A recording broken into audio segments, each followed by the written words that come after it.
gentlemen. See, my name is Mario, and I am the second affirmative. And basically, our policy consists of us putting a policy where there's a limit to the purchase of energy drinks at the age of 18, mainly for the fact that we need to educate people of these of what is considered harmless, and it basically brings out the underlying issues. First thing I'd like to hit is basically what my friend Leonard here said. He said anything can be bad. That is true. Anything can be bad, but if the energy drink companies had confidence in the safety of their product, they wouldn't voluntarily put that label on their can for any reason. If there has to be a reason for them to be putting that label on that can. If you check it out on that Monster, it's right below, and it does blend in with its own design and everything like that. But for the most part, if there was confidence that energy drinks were not a big problem, they wouldn't put a danger label like that.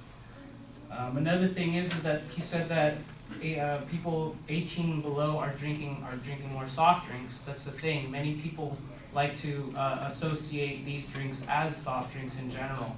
We see the fact that you just opened one up right now, and you cannot reseal it, and I'm pretty sure these two gentlemen are probably going to drink it all within the next hour or so, and that's basically it.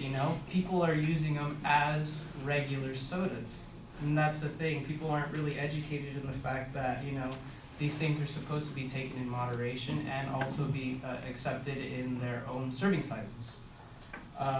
Contrary to popular belief, caffeine, the number one ingredient in these drinks, is a drug. It's a Schedule III drug. It's a stimulant towards the nervous system, and basically, according to the FDA, there are no safe levels of caffeine.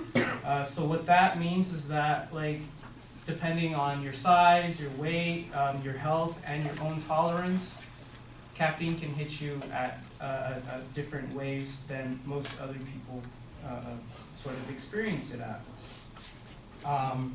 He also mentioned the fact that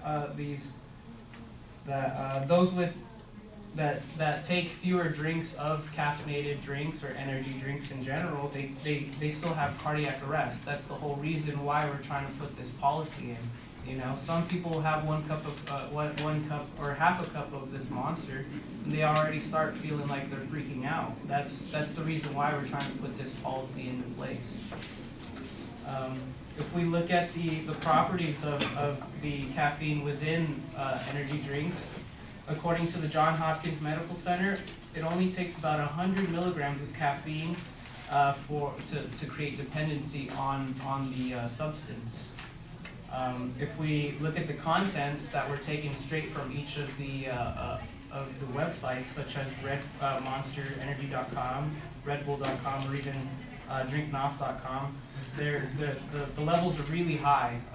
When it comes down to comparing it down to a soft drink, like we said earlier, Coca-Cola, there's about 19.3 milligrams per 8 ounces. If we compare that to the product that Coca-Cola makes themselves, the energy drink that they make themselves, NOS, NOS actually has 130 milligrams per 8 ounces. That's about 7 times the amount that's inside of a Coca-Cola can.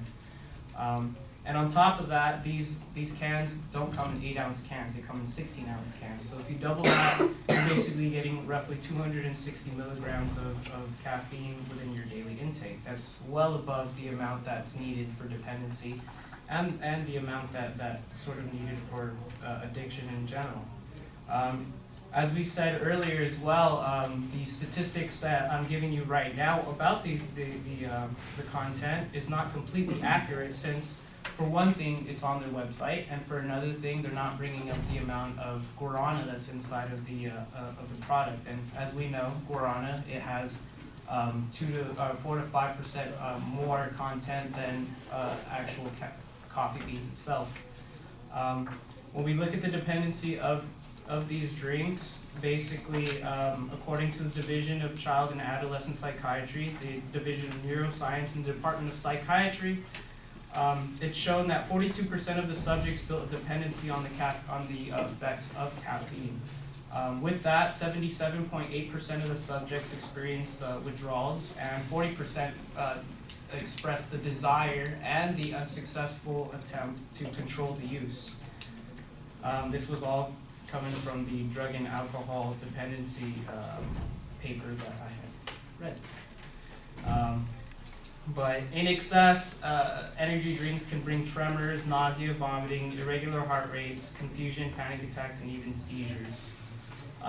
When we consume these, basically, what happens is that our body, or the caffeine molecules, sort of fit into the adenosine receptors, which are the receptors which tell us when to rest and when to sleep. And when this happens, our brain sort of creates more adenosine receptors to compensate for the amount of caffeine molecules, which causes the tolerance, which basically, with tolerance, you create dependency and the constant need for energy drinks at most of your time awake.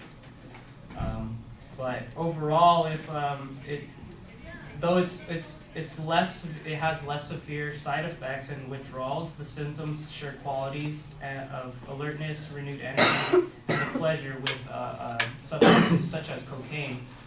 Cocaine, along with energy drinks and the amount of caffeine, give it the same effects that are sort of the withdrawal symptoms that you would get. You're tired, you're confused, you don't feel the same, just overall. But both substances are addictive. They both affect the central nervous systems, and basically it just leaves a person with already underlining sort of effects that they're basically exemplified, such as anxiety. If you drink way too much coffee or even an energy drink, you're gonna feel some type of way, But it's my time. Time's over.